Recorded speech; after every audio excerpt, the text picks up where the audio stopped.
ఈ లూకా సువార్త 9వ అధ్యాయము 28 నుండి కొన్ని వచనాలు మనం చదివి ఉన్నాం. కాబట్టి ప్రార్థన చేయుటకు ఒక కొండ ఎక్కెను. మన జీవితంలో ప్రధానమైనటువంటి భాగము ఏదైనా ఉందంటే అది కొండ ఎక్కే అనుభవమే. గడిచిన దినాల నుండి ఈ వాక్యాన్ని ధ్యానం చేస్తూ ఉన్నాం. కాబట్టి అది ప్రార్థనా జీవితంలోకి ప్రవేశించటం. అయితే చూడండి, ఆయన ప్రార్థన చేయుచుండగా ఆయన ముఖ రూపము మారెను. మన దైనందిన జీవితాలలో మార్పుని తీసుకొచ్చేది, జీవితమంతా ఒక మార్పు కలిగి జీవించడానికి సహాయపడేది ప్రార్థన మాత్రమే. మనల్ని ఎవరు మార్చలేరు. ఏ మనుషుడు ఇంకో మనిషిని మార్చలేడు. కానీ మార్చగలిగేది ఏదైనా ఉంటే అది ప్రార్థన మాత్రమే. అందుకే మన ప్రార్థన మనల్ని మారుస్తుంది. హల్లెలూయా. ఇక్కడ గమనించవలసిన విషయం ఏంటంటే మన ప్రార్థన మనల్ని మారుస్తుంది. మరి ఇతరులని ఏం చేస్తుందంటే ఇతర పరిస్థితులు కూడా మారుస్తుంది, ఎదుటి వ్యక్తులను మారుస్తుంది. అన్నిటినీ మార్చడం కంటే మొదట మనమే మారాలి. మన జీవితం మారాలి, మన ఆలోచన విధానం మారాలి. ఎవరైనా ఏదైనా వచ్చి చెప్తే అప్పుడు మారుతామేమో అనుకుంటాం. కాదండి, అది ప్రార్థన మూలంగా మారుతాం. ప్రార్థన మార్పు అనే దానిని తీసుకొస్తారు. ఆయన ముఖ రూపము మారెను అంటే మనకి మాదిరి ఇదంతా కూడా. అలాగని యేసుక్రీస్తు ఒక పాపాత్ముడు, అందుకే ఆయనకి మార్పు అవసరమైందని కాదు. ఇక్కడ మనందరికీ మాదిరి చూపించడం కొరకు యేసు ప్రభు ఇదంతటిని, ఆయన జీవితం పుట్టింది మొదలుకొని చనిపోయి పరలోకం వెళ్ళి తండ్రి కుడిపార్శ్వమునకు చేరేంత వరకు కూడా ఆయన జీవితం మనకి ప్రతిరోజు మనల్ని సవాల్ చేస్తారు. ఇదిగో సవాల్ అన్నట్లుగా ఉంటుంది యేసయ్య జీవితం అంతా. మనకు ఒక రోల్ మోడల్గా ఆయన జీవించి, ఇదిగో జీవితం ఇలా జీవించండి అని చెప్పి వెళ్ళాడు, చూపించి వెళ్ళాడు. ఆయన జీవించి చూపించి ఆ జీవితం మనకి ఇచ్చేసి వెళ్ళాడు. ఇదిగో ఇలా ఇలా మార్చుకోండి అని, ఈ అనుభవాల్లో నడవండి అని.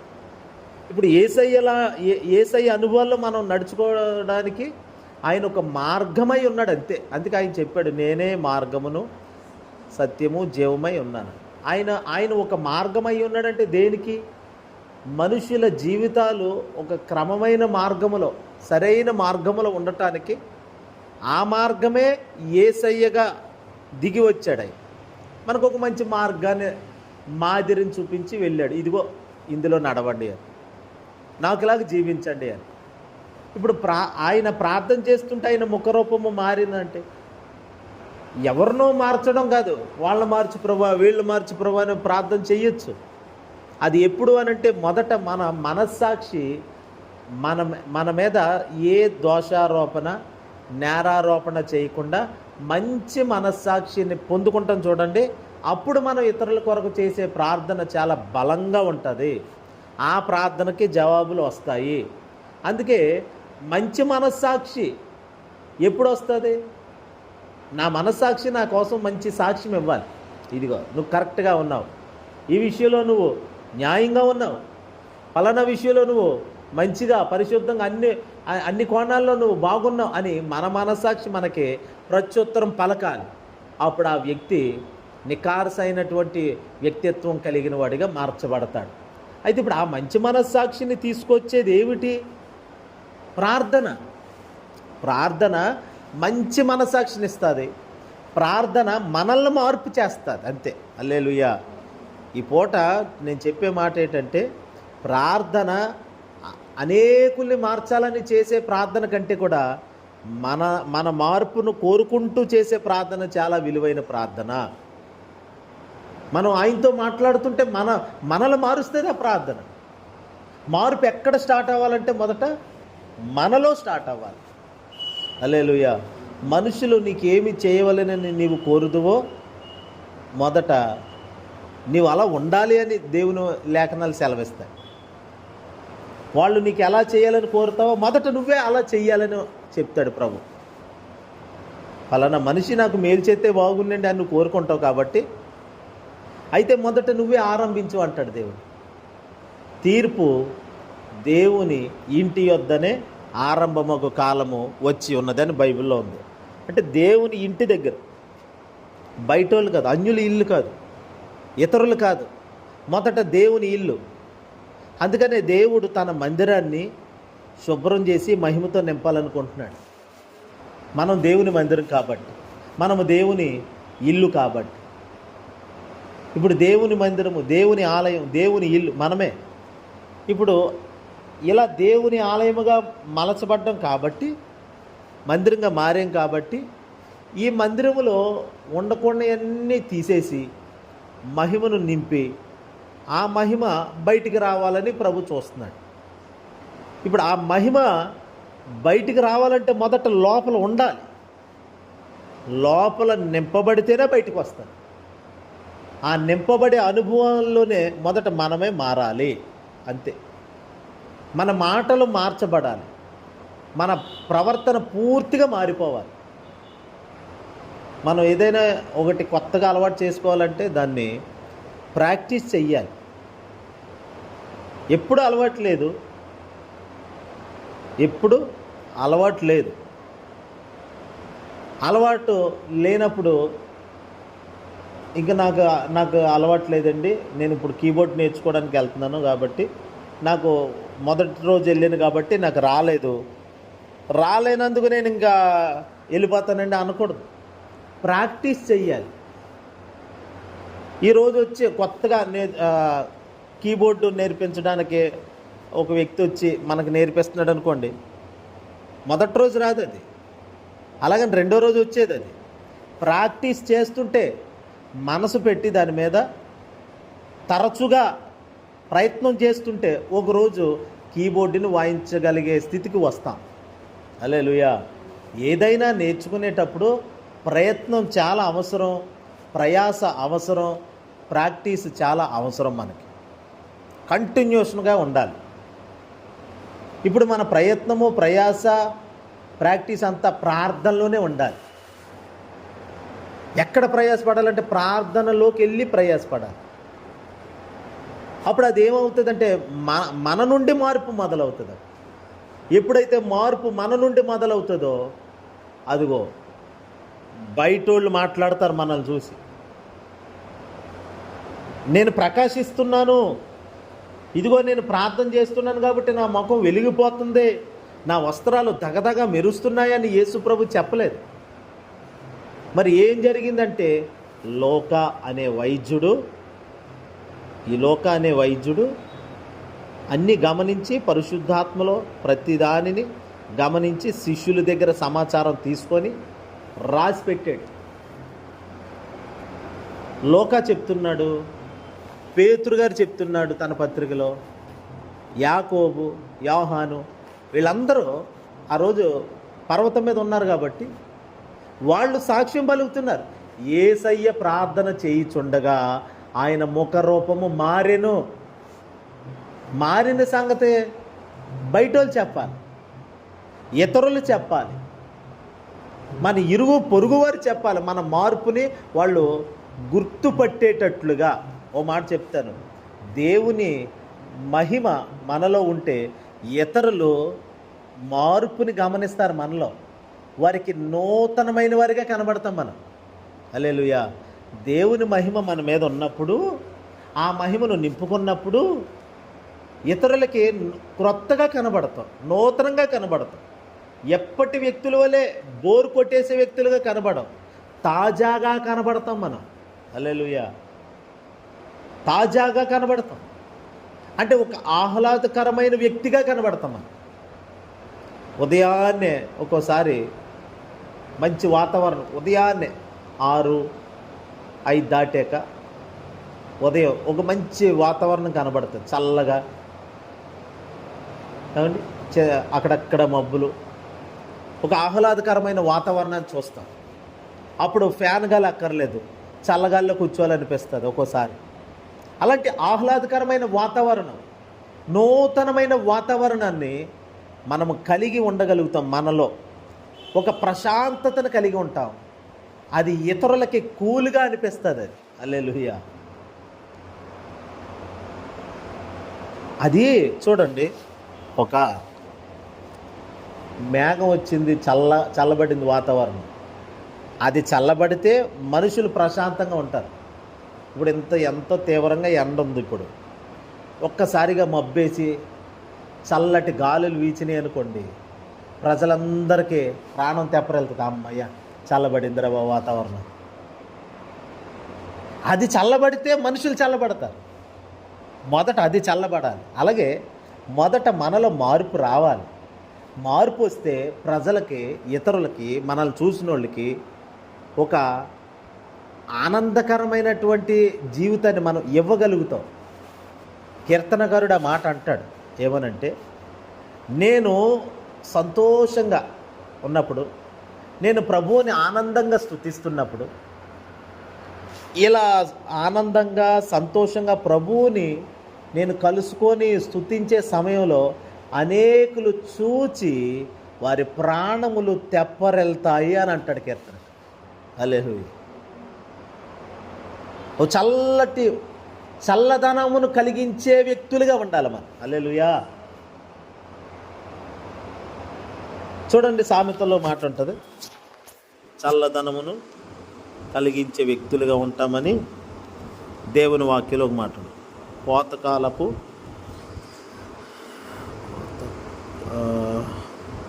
స్తోత్రం స్తోత్రం స్తోత్రం స్తోత్రం హల్లెలూయా. 25వ అధ్యాయం, సామెతలో 25వ అధ్యాయము 13వ వచనం.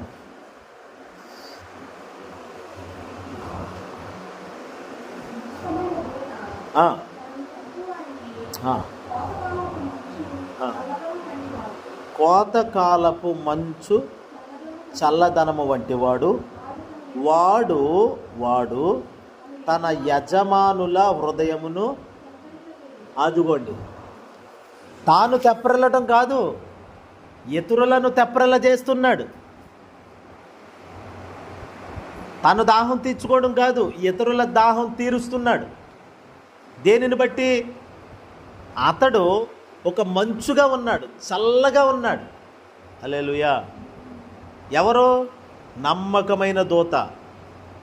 నమ్మకత్వం కనుపరచడం అనే అలవాటు చేసుకుంటే, నమ్మకత్వం నేను అలవాటు చేసుకుంటే, మనం అందరూ అలవాటు చేసుకుంటే, మన నమ్మకత్వపు జీవితం ఏమిటో తెలుసండి?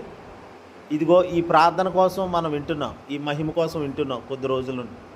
ఈ మహిమను పొందడం కొరకు ప్రభు ఏమేమి చెప్తున్నాడో ఈ విషయాలన్నీ విని అవలంబించడంలో నమ్మకత్వాన్ని కనుపరచాలి.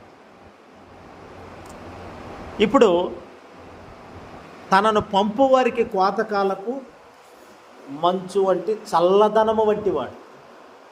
నేను అదే అంటున్నాను, మనము చల్లగా ఉంటే ఇతరులకి చల్లదనం కలుగుతుంది. మనం వెట్టగా ఉంటే అవతల వాళ్ళు కూడా అలాగే ఉంటారు.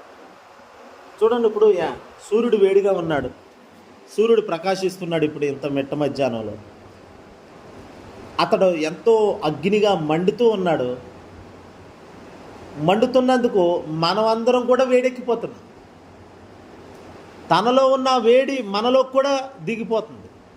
ఇప్పుడు మనము కూడా వేడిగా మారిపోతున్నాం. మనం ఇతరులలో ఒక మంచిని చూడాలనుకుంటే మొదట అది మనలో పుట్టాలంతే. హల్లెలూయా. అది మనలో నుండి బయలుదేరితే అప్పుడు అవతల వాళ్ళు కూడా అలాగే మారిపోతారు. మనం విత్తనం వేస్తే పంట వస్తుంది. ఆ మనిషి శాంత గుణము కలిగే వాడిగా మారాలండి. ప్రార్థన చేయండి పాస్టర్ గారు, నా భర్త సమాధానంగా ప్రేమ కలిగినోడిగా మారాలండి, ప్రార్థన చేయండి పాస్టర్ గారు. అయితే నేనంటాను, మొదట నువ్వు ప్రేమగా ఉండు. నీ ప్రేమ అనే విత్తనం విత్తు. ఏ విత్తనం విత్తితే ఆ పంట వస్తుంది. నువ్వు ఆ విత్తనం విత్తనంతసేపు వాళ్ళు ప్రార్థన చెయ్యాలి, వీళ్ళు ప్రార్థన చెయ్యాలని ఆ ప్రార్థనల మీద ఆధారపడిపోతావు, కార్యం జరగదు. కానీ నువ్వు ఒక విత్తనం పట్టుకొని విత్తు, అంటే ప్రేమను క్రియల్లో చూపించు. భర్త దగ్గర నిజమైన రీతిలో చూపిస్తే దెబ్బకి అతను మారిపోతాడు. హల్లెలూయా. అతను మారిపోతాడు. నీ దగ్గర విత్తనం లేదు, లేక ఉన్నా విత్తవు, కానీ అనేకుల దగ్గర నా భర్త మారాలండి, శాంత గుణము కలిగిన వాడిగా మారాలి, ప్రేమ కలిగిన వాడిగా మారాలి అని ఇలా ఈ అంశం పట్టుకొనే తిరగడం సరిపోతుంది, మార్పు జరగదు. అది నీలో పుట్టాలి మొదట. అది నీ నుండి బయలుదేరితే అవతల వారిలో ఒక పంటగా చూడగలుగుతాం. ఒకరోజు మనం విత్తుతున్నామండి, ప్రేమను పెట్టుబడిగా పెడుతుంటే అక్కడ నుండి మనకి వాళ్ళ నుండి విరోధమైనది రాదిక. ఏది విత్తుతామో అదే కోసుకుంటాం ఒకరోజు. అదే మనం రుసరుసలాడుతూ కోప్పడిపోతూ ఈ రకమైన ప్రవర్తనను, ఈ రకమైన భావోద్రేకాలను విడుదల చేసామనుకోండి బయటికి, తిరిగి అవే మనకు ఎదురవుతాయి. మనం ఏది విడుదల చేస్తామో అదే మనకి ఎదురొస్తుంది. అందుకనే యేసయ్య ఆయన ప్రార్థన చేస్తూ ఉంటే మార్పు అనేది ఆయనలోనే, అదే ఆయన ముఖము మారేను, మహిమగా మారేను. ఇప్పుడు ఆ మహిమ కొండ మీద అందరికీ మహిమగా మారింది. మోషేకి అది మహిమ, ఏలియాకి మహిమ, అక్కడ ఉన్న 3 శిష్యులు అదిగో మహిమ, మేఘంలోకి ఎక్కించారు, తండ్రి స్వరం వినబడుతుంది ఆకాశం నుండి. ఇవన్నీ జరిగినాయి. మొదట ఆయన స్టార్ట్ చేశాడు ఆ మహిమను. హల్లెలూయా. ఓ మాట చెప్పనండి, మన గృహం, ఇప్పుడు నీ గృహం సమాధానం లేని గృహం, ప్రస్తుతానికి ఆరోగ్యం లేని గృహం. అయితే నీవే దానిని మొదలుపెట్టు. ఆ ఆరోగ్యకరమైన వాతావరణాన్ని నీవే సృష్టించాలి. ఆ సంతోషకరమైన సమాధానకరమైన వాతావరణాన్ని మొదట నీవు మొదలు పెడితే ఇంట్లో అందరూ అది కలిగి ఉంటారు. నీవు దానికి ఆపోజిట్గా ఉండి విరోధంగా ఉంటే ఇంట్లో సమాధానం అనేది రాదు. సమాధాన పాత్రుడిగా మారాలి మొదట. ఇప్పుడు నేను ఒకటికి సమాధానం ఇవ్వాలంటే ముందు నాలో ఉండాలి. నాలో లేకోకుండా నేనేం చేయలేను. యేసుక్రీస్తు మనందరికి సమాధానం ఇచ్చాడు, ఎందుకంటే ఆయన సమాధాన కర్త కాబట్టి. సమాధానాన్ని కలిగి ఉన్నాడు, ఆయనే సమాధానం అయి ఉన్నాడు. అందుకే ఆయన మూలంగా మనం సమాధానపరచబడ్డాం తండ్రితో. పూర్వం మనం శత్రువులు, బలహీనులు, భక్తిహీనులు, మరణానికి తగినవారు మనం, అగ్నిగుండానికి తగినవారు మనం. కానీ ఆయన ఏం చేశాడు? ఆయనే సమాధాన కారకుడిగా ఉండి, మధ్యవర్తిగా ఉండి తండ్రితో మనల్ని సమాధానపరిచాడు. ఆయనలో ఏదుందో దానిని విత్తాడు. ఇప్పుడు అదే పంటగా మనం కూడా సమాధానంగా మారుతున్నాం. ఇప్పుడు మనం కూడా వెళ్ళి అనేకులకి సమాధానంగా ఉండండి, ప్రేమగా ఉండండి అని ఎలా చెప్పగలుగుతున్నాం? అది ఆయన స్టార్ట్ చేశాడు మొదట. మహిమను యేసయ్యే స్టార్ట్ చేశాడు. మహిమకరమైన జీవితం యేసయ్యే మొదలు పెట్టాడు. హల్లెలూయా. మహిమను యేసుక్రీస్తే మొదలు పెట్టాడు. ఇప్పుడు ఆ మొదలుపెట్టిన మహిమను శిష్యులు చూస్తున్నారు, వాళ్ళు చెప్పుకుంటున్నారు. ఆయన ముఖం మారింది. మారడానికి కారణం ఏమిటంటే ప్రార్థనే. అదే అంటున్నానండి, ఏది మొదలెట్టాలన్నా ఇప్పుడు తోటి హైందవ సహోదరులు ఏది మొదలెట్టాలన్నా పూజతో మొదలెట్టుకుంటారు. క్రైస్తవులు చెప్పండి, దేవునికి దేంతో మొదలెడతారు? మీరు ప్రార్థనతో మొదలెడతాం. అదే అంటున్నాను నేను, ఒక ఇంట్లో మార్పు కోరుకుంటే, మనలో మార్పు కోరుకుంటే మనం ప్రార్థనతోనే మొదలెడతాం. అది ప్రార్థనలో నుండే మొదలవుతుంది. ఏదైనా ఏ కార్యమైనా కానీ యేసుక్రీస్తు మార్పు. నేను మళ్ళీ చెప్తున్నాను, ఎవడైనాను క్రీస్తునందున్న ఎడల వాడు నూతన సృష్టి అని వాక్యంలో రాయి. అదే క్రీస్తులో మహిమలో ఉంటేనే నూతన సృష్టి. ఏసే మన మహిమ అని చెప్పాను కదా. ఇప్పుడు ఆయనే మన మహిమ, ఆయన మనలో ఉండటమే మహిమ. కాబట్టి ఇప్పుడు ఆయన మనలో ఉండి మనల్ని నడిపిస్తున్నాడు కాబట్టి ఆయనే మన మహిమ. మహిమలో ఉన్నవాడు నూతన సృష్టిగా ఉంటాడు, క్రొత్త వాడిగా ఉంటాడు, పాతవాడేమీ కాదు. మహిమ నూతన పరుస్తుంది, మహిమ మారుస్తుంది. ఏం మారుస్తుంది? మన వైఖరిని మారుస్తుంది, మన ఉద్రేకాలను మారుస్తుంది, మన పరిస్థితులను మారుస్తుంది. మొదట మన హృదయంలో గొప్ప పెను మార్పును తీసుకొస్తుంది మహిమ.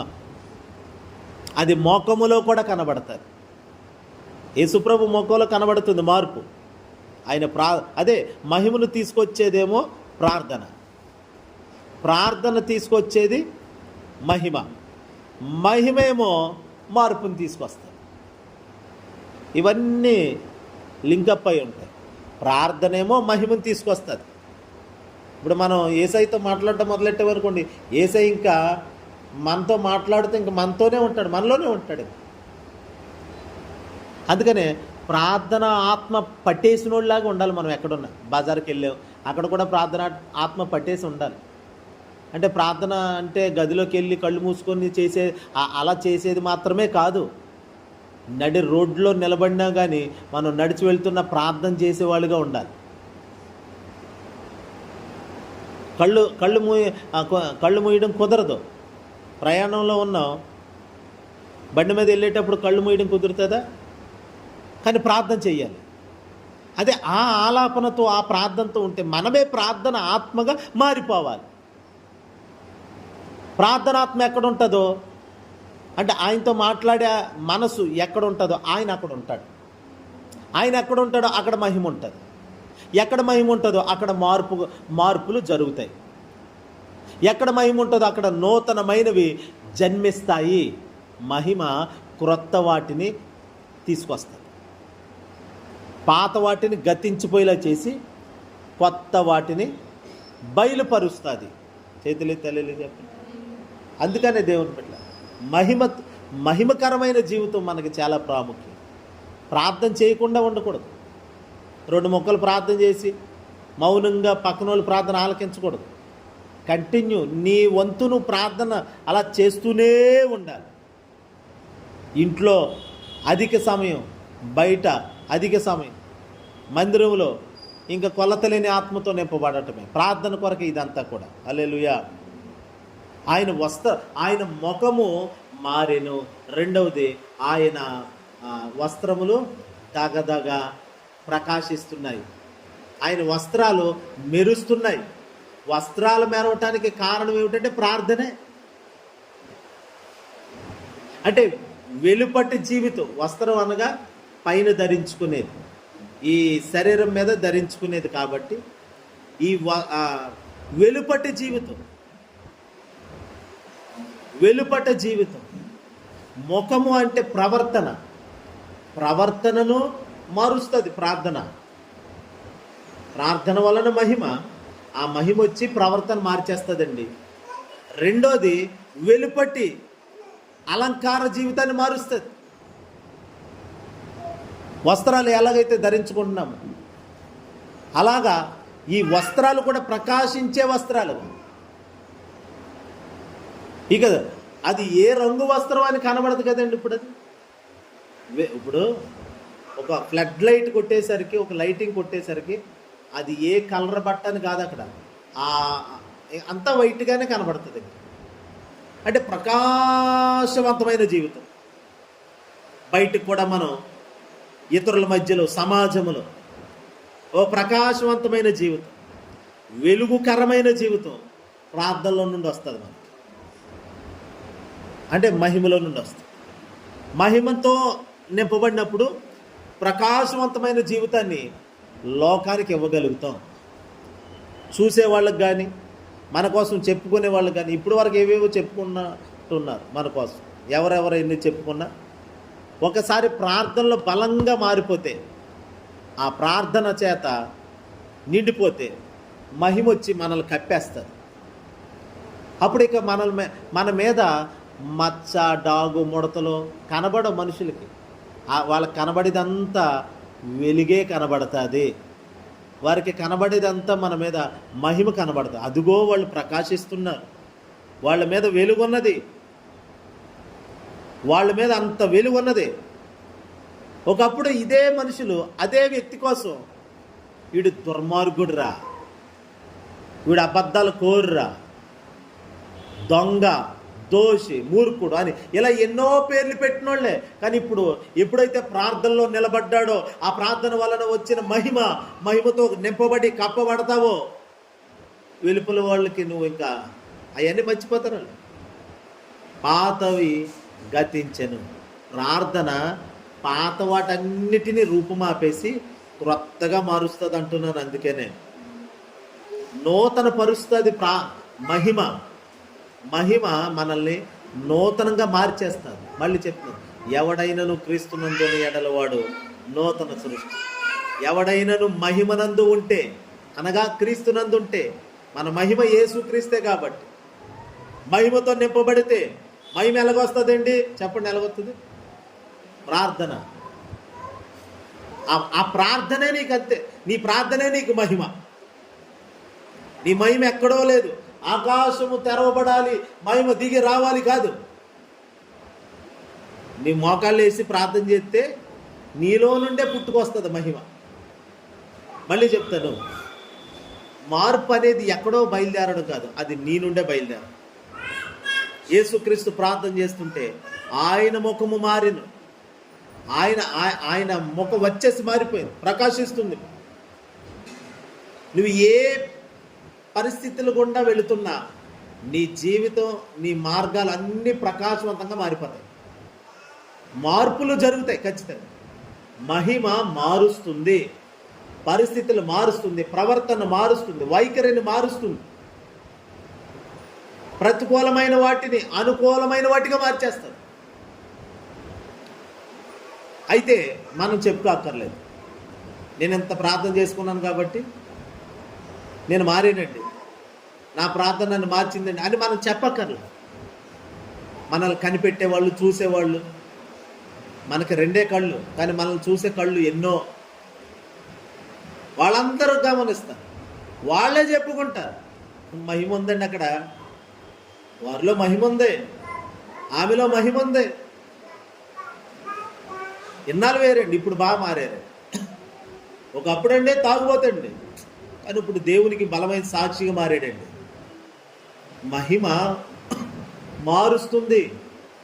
అల్లు చెప్పండి, మహిమ మార్చేస్తుంది అంతే. నీ భర్తనేంటి, నీ పిల్లలనేంటి, నీ భార్యనేంటి, ఎవరినైతే ఎవరి కొరకైతే నువ్వు ప్రార్థనలో పెడతావో వాళ్ళు మార్చేస్తుంది మహిమ. ఎందుకంటే నువ్వు ప్రార్థన చేస్తుంటే మహిమ దిగి వస్తుంది కాబట్టి. నీ ప్రార్థన మహిమను తీసుకొచ్చేలా ఉండాలండి. నీ ఇల్లంతా మహిమ వాతావరణంతో నిండిపోవాలి. అలాంటి ప్రార్థన ఉండాలి. కంగారుగా అన్నం దగ్గర ప్రార్థన చేసుకుంటారు చూడండి. ఎందుకని కంగారుగా చెయ్యాలి అన్నం దగ్గర ప్రార్థన? అన్నం తినేటప్పుడు ప్రార్థన, చిన్న ప్రార్థన చేస్తారు. ఎందుకని చిన్న ప్రార్థన చేయాలి, పెద్ద చేయకూడదా?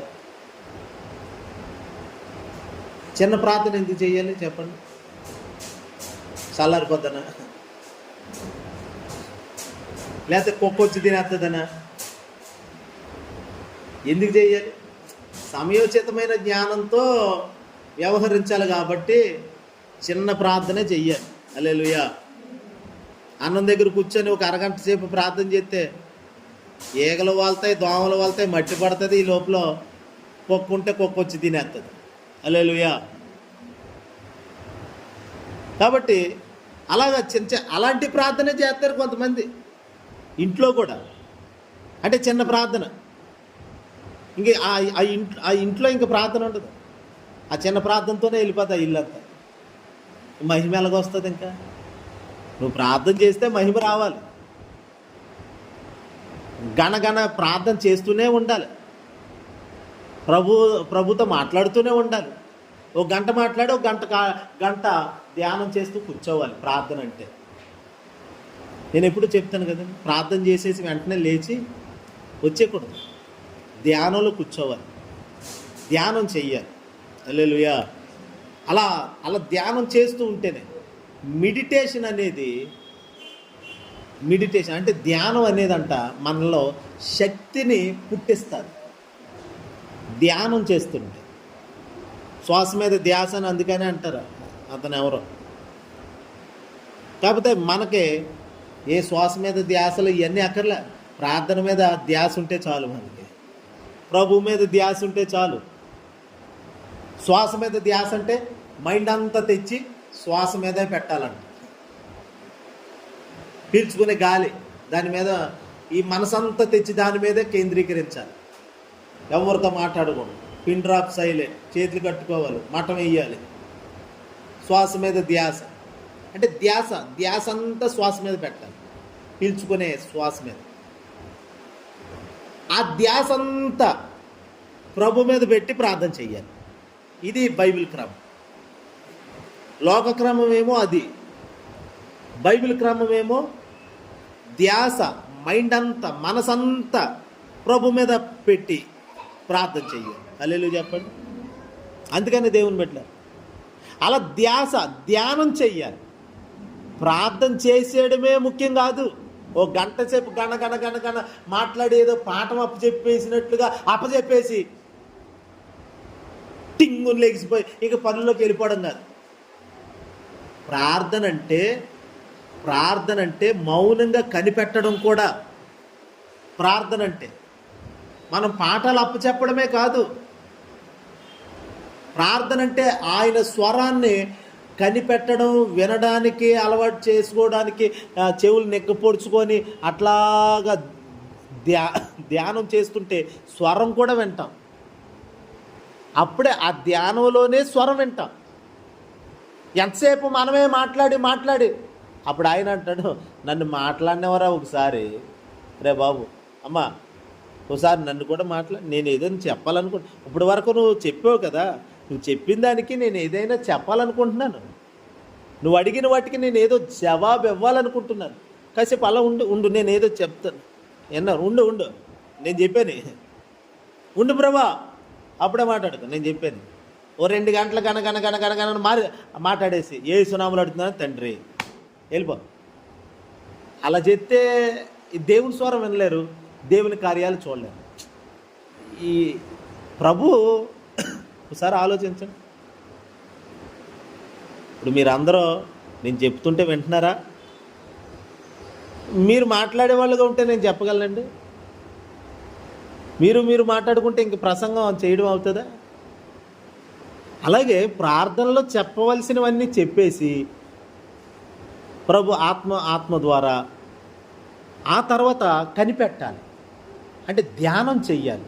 కాసేపు అలా మౌనంగా కనిపెట్టుకుంటూ అలా ఉంటే ఓ దర్శనమైనా చూపిస్తాడు, ఓ ప్రవచనమైనా దేవుడు మాట్లాడతాడు ఆత్మలో. లేకపోతే మన హృదయంలో ఆయన స్వరం వినిపిస్తాడు. లేకపోతే నేరుగా స్వరం వింటాం, అంతే. నేరుగా డైరెక్ట్గా స్వరం వినేస్తాం. ఏదో ఒకటి జరుగుతుందండి మొత్తం మీద. అది జరిగే వరకు ప్రార్థనలో నుండి లేవకుండా ఉండటమే నిజమైన ప్రార్థన. మనం పాఠాలు అప్పచెప్పేసి లెక్క అప్పచెప్పేసి వచ్చేసినట్లుగా కాదు. సాయంత్రం వర్కర్స్ ఆ కంపెనీలో లెక్కలు చెప్తారు. ఇదిగోండి ఉదయం నుండి ఈ టైం వరకు పని చేసాం, ఇదిగోండి లెక్కలు అని లెక్కలు చెప్పిన తర్వాత వెళ్ళిపోకూడదు. రేపు పని ఏంటో చెప్పండి అని అడగాలి. రేపు ఎన్ని గంటలకు రావాలి, రేపు ఏంటండి పని అని ముందే అడిగి రేపటి పని కొరకు సిద్ధపడాలి.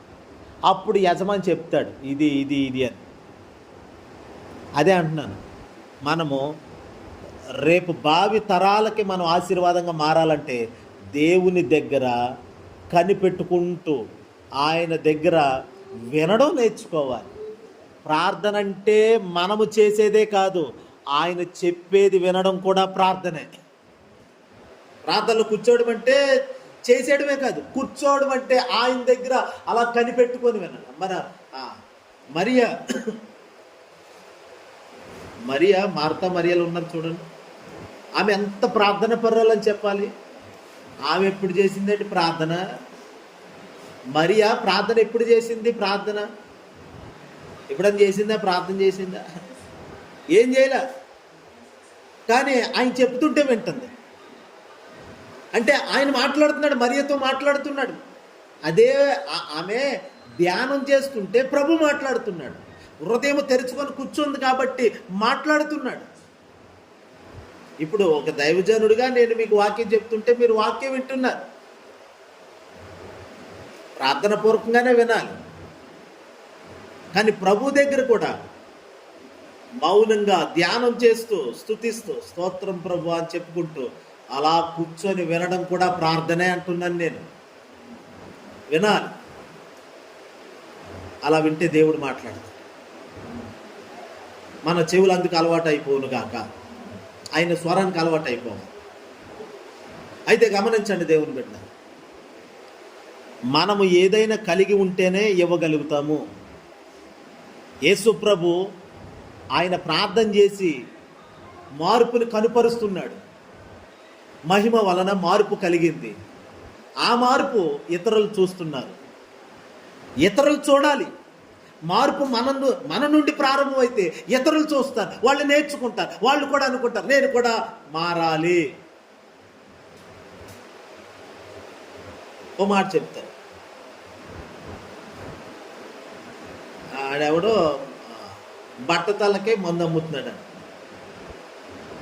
మందు అమ్మేటప్పుడు ఇదిగో సూపర్ వస్తుంది, ఈ మందు వాడితే, ఈ నూనె వాడితే అని చెప్తున్నాడు. నా బొట్టాడు అన్నాడంట, ముందు నీ తల మీద 4 ఇంటికలు మొలిసాక అప్పుడు అమ్మన్నాడంట. అమ్మేవాడికి తల లేదు, ఆడికి మొలిసిందే. మొలిసాక పెద్దగా వచ్చాక అప్పుడు అమ్మితే ఈజీగా కొంటారు. ఇప్పుడు మనం నువ్వు మారాలి, వాళ్ళు మారాలి ప్రభు, వీళ్ళు మారాలి ప్రభు అని ప్రార్థన చేయడం కంటే ఆ ప్రార్థన ద్వారా మనమే మారాలంతే.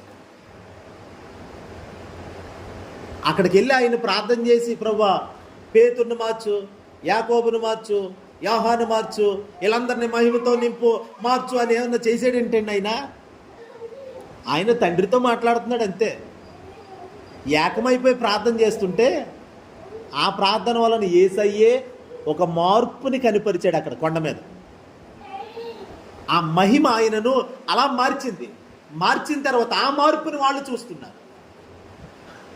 వాళ్ళ మార్పు కొరకు కాదు చేయాల్సింది, మొదట మనమే మారాలి. నన్ను మహిమతో నింపునైనా, మహిమగా మార్చునైనా, ఈ లోకము చూసి నీ మహిమను తెలుసుకునేలాగా నన్నే మార్చు. నేను ప్రభావితం చేయాలి లోకాన్ని, ఈ సమాజానికి కనువిప్పు కలిగించాలి, కళ్ళు తెరిపించాలి.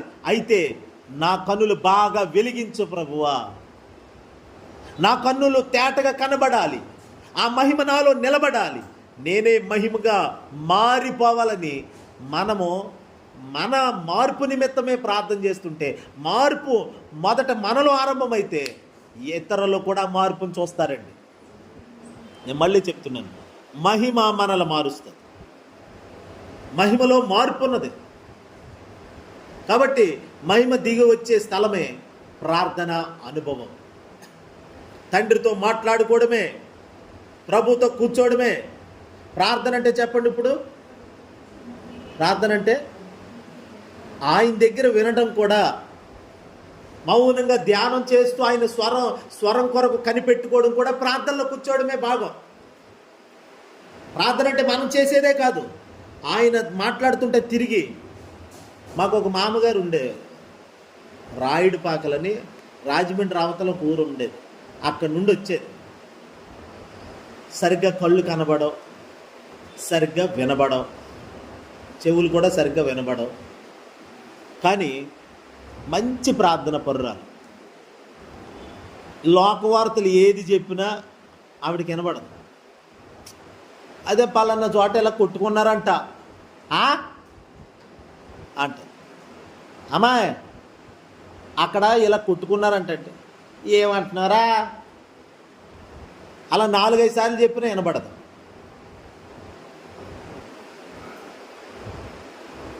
బైబిల్లో మోషే ఎన్ని రోజులు ఉపవాసం ఉన్నాడు?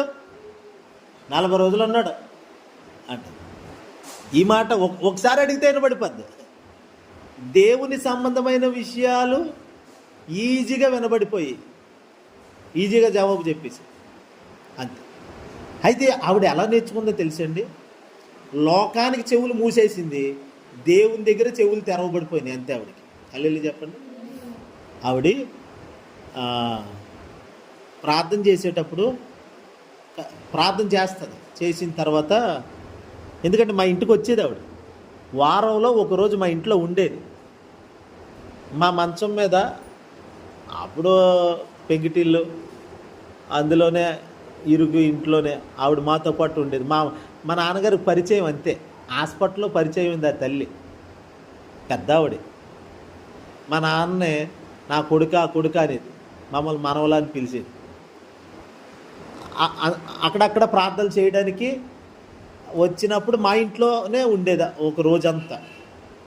ఆ ఉండటానికి వచ్చినప్పుడు చక్కగా మేము ఎంత పక్కేసినా ఆవిడ సంచిలో నుండి తెల్లటి క్లాత్ ఒకటి తీసి నీట్గా పరుచుకొని, చిన్న మడత కూడా ఎక్కడా లేకుండా నీట్గా, మడత కూడా తీసేస్తుంది, చిన్న మడత కూడా పడినావు, నీట్గా వేసుకొని చక్కగా కూర్చొని ఇలా చీరని సవర్ చేసుకొని నీట్గా కూర్చుంటుంది.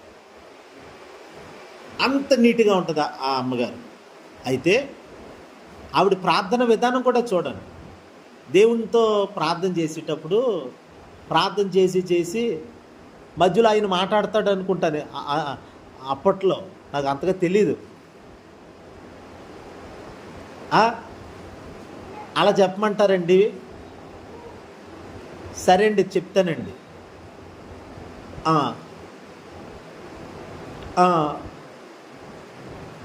అలా ఊకడుతుంది.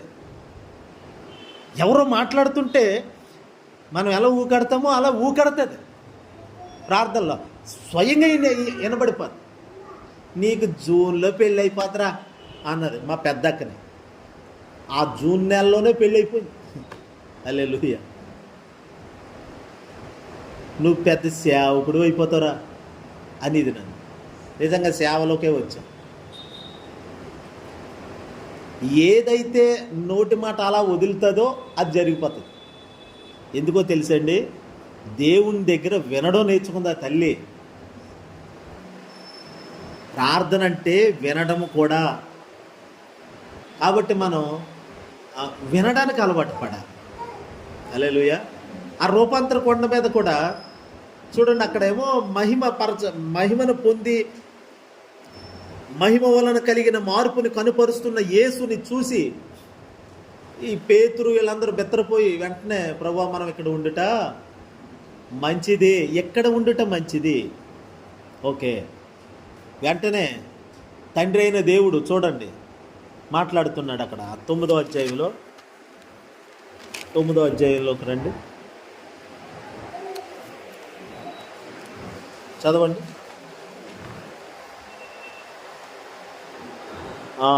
34 నుండి చదవండి.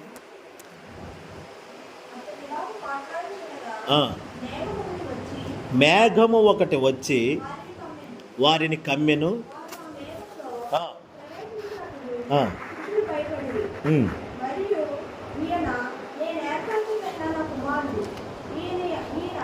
మత్తయి సువార్త 17లో అయితే ఇంకా క్లారిటీగా ఉంటుంది. అది చదవండి అమ్మా. 17వ అధ్యాయం తీయండి, 5వ వచనం నుండి చదవండి.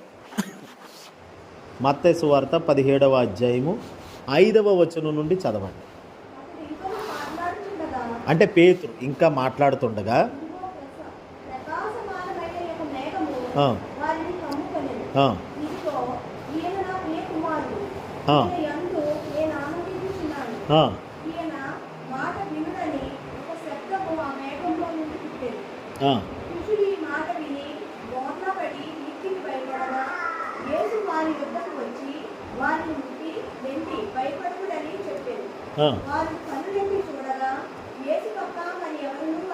హల్లెలూయా.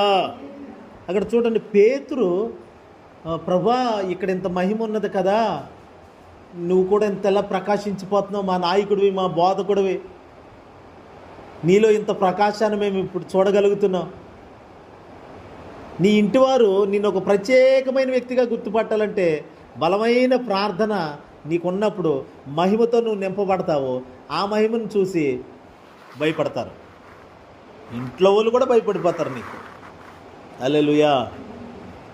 నేను ఎంత మండిపోయేవాడినంటే రోషంగా ఇంట్లో, అంటే ఎవరి సాక్ష్యం ఎందుకు, నా సాక్ష్యం చెప్తున్నాను. విచ్చలవిడిగా ఉండేవాళ్ళు మేమంతా ఇంట్లో.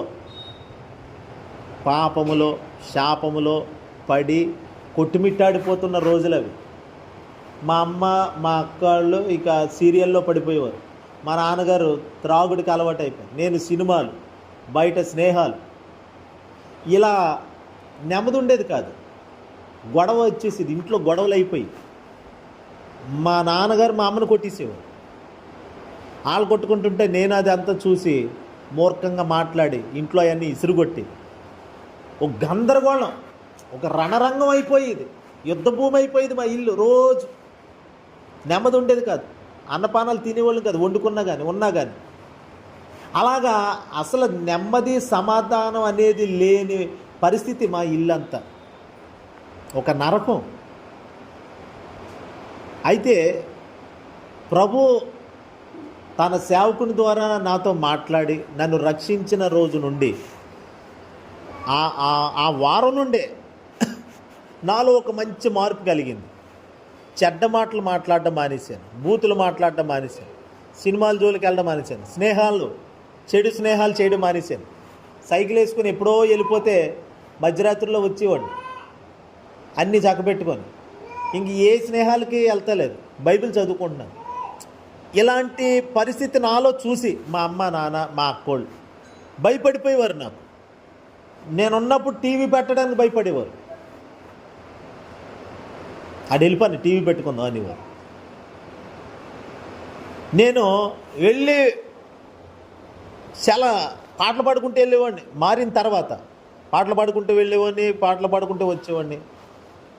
నా సైకిల్ బెల్ల శబ్దం విని మా అమ్మ మా చిన్నక్క ఆడు వచ్చేస్తున్న టీవీ కట్టే అని టీవీ కట్టేసేవారు. ఓ రోజు అలాగా టీవీ వాళ్ళు చూసుకోలేదు, నేను వచ్చాను. నేను దేవుని బిడ్డగా మారాను. ఈ ఇంట్లో ఎలాంటి వినబడకూడదు అని ఆ సీడీ ప్లేయరు టీవీ మొత్తం కిందకు తోసిపడేశాను. ఇంట్లో కానీ ఎలాంటి మోత మోగిందా పద్ధతిగా ఉండదు, పగలు కొట్టేస్తాను. కోపం వచ్చేసింది. అలాగా అంటే అది నాకు తెలుసో తెలియకో అలా కోపడ్డానేమో కానీ వాస్తవానికి దేవుని విషయమైన ఆసక్తి కలిగేది నాలో. ఆ దేవుణ్ణి నమ్ముకున్నాం కాబట్టి ఇలాగ ఉండాలి, రోషంగా, ఏమీ తప్పు చేయకూడదు, అంతే. అలా ఉంది. అంటే ఒక మహిమ. మనం ఎప్పుడైతే మహిమతో నింపబడతామో ఇంట్లో వాళ్ళు కూడా భయపడతారు, తప్పు చేయడానికి భయపడతారు.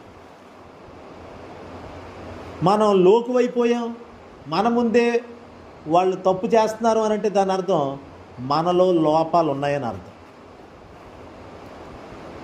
మనకు అవతలోడు భయపడి అమ్మో చెడ్డమాట మాట్లాడకూడదు, తప్పుడుగా మాట్లాడకూడదు, ఇలా ఉన్నారు అంటే ఆ పరిశుద్ధత, ఆ మహిమ వారిలో దైవ భయాన్ని పుట్టిస్తుంది. హల్లెలూయా. అందుకని అలా రోషంగా ఉండాలి, అలా రోషంగా ఉండాలి. ఆ రోషంగా ఉండాలి అని అంటే మనం ఉండలేం, మహిమను మోస్తే ఉండగలుగుతాం. దేవునితో ఎప్పుడు మాట్లాడుకుంటూ ఉంటుంటే ఉండగలుగుతాం. దేవుని బిడ్డలారా గమనించాలి. కాబట్టి మహిమ మార్పులు చేస్తుంది, పరిస్థితులనే కాదు మనలో మార్పును తెస్తుంది. మనలో మార్పు వచ్చిందా, వచ్చిన తర్వాత ఇతరులను కూడా ఆ మార్పును గమనిస్తారు. అంత మాత్రమే కాదు, మహిమను పొందుతున్న చోట, మహిమను అనుభవిస్తున్న చోట తండ్రి స్వరం కూడా వినగలుగుతాం. ఆకాశంలో నుండి ఒక స్వరము ఆ మేఘములో పుట్టింది, మేఘముల నుండి వస్తున్న స్వరం శిష్యులు వింటున్నారు. ప్రార్థన అంటే వినడం కూడా. ఆ ప్రార్థన అనే కొండ మీదకి వెళ్ళిన తర్వాత అక్కడ మహిమ దిగి వచ్చిన తర్వాత స్వరం వినబడుతుంది, మెల్లనైన స్వరం. శిష్యులు పిన్ డ్రాప్ సైలెంట్ అయిపోయారు. ఏదేదో మాట్లాడేశాడు పేతురు. కానీ మనం ప్రార్థనలో కనిపెడుతూ ఉంటే ఎలాగైతే స్వరం వింటామో అలాగా ఇదిగో పేతురు మాట్లాడేసిన తర్వాత దేవుని స్వరం వినబడుతుంది ఆకాశంలోను. ఇదిగో ఈయన నా ప్రియ కుమారుడు, ఈయన యందు నేను ఆనందించుచున్నాను, ఈయన మాట వినుడి. గడగడగడలాడిపోతారు, ఇంకా మాటలేవు. హల్లెలూయా. ఒక మహిమను సమీపించేసరికి భయం కలగాలి. లోకంలో అల్పులైనా గనులైనా ఎవరైనా ఎంత పెద్ద మోతుబరైనా మహిమ ఎదుట భయపడాల్సిందే. వాళ్ళంటే భయం పాస్టర్ గారు, వీళ్ళంటే భయం, ఆ పరిస్థితి అంటే భయం, నాకు అదంటే భయం, ఇదంటే భయం అని మనం భయపడుతున్నామంటే మహిమ లేదు. మహిమ భయపెట్టేదే కానీ భయపడేది కాదు. అంటే అనవసరమైన విషయాల్లో భయపెట్టేస్తుందండి? కాదు. మహిమ దైవ భయాన్ని పుట్టిస్తుంది అంటున్నాను నేను. దైవ భక్తిని పుట్టిస్తుంది. వారు గడగడగల్లా ఆడిపోతున్నారు. ఇప్పుడు ఆ శబ్దం వినబడిన తర్వాత, ఆ స్వరం వినబడిన తర్వాత అప్పుడు యేసుక్రీస్తు వచ్చి భయపడు, లేండి వెళ్దాం ఉన్నాడు. హల్లెలూయా. మళ్ళీ ఆయన వచ్చి ధైర్యపరుస్తున్నాడు. చూడండి అక్కడ కొండ మీద.